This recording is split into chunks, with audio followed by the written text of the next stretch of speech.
we need to install a plugin into the Arduino IDE to allow the Arduino to communicate with the little OLED screen. It's one of those components that needs quite a bit of extra software to communicate easily with, and that software is in a library called U8G2. I'll show it to you in a moment.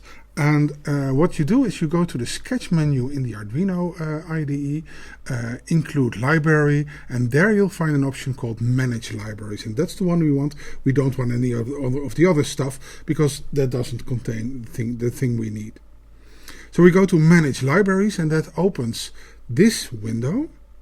And in this window, to the on the right top, we have a search bar, and I can simply write U8G2, and then it starts narrowing down the list. And in my case, it's only found 3 items, and the middle one is the one we want. It's called U8G2 by Oliver. There's a second one by Oliver. It's called U8G2 for Adafruit, blah blah. That's not something we're going to do anything with. It's the middle one, the simple one, U8G2 by Oliver. That's the one we want.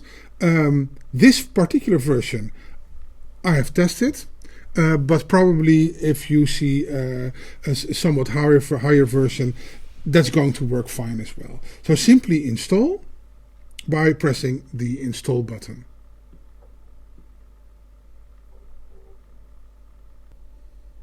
And now you can see that it has installed the U8G2 library because it has this little word here where it says installed, close near the title of the item.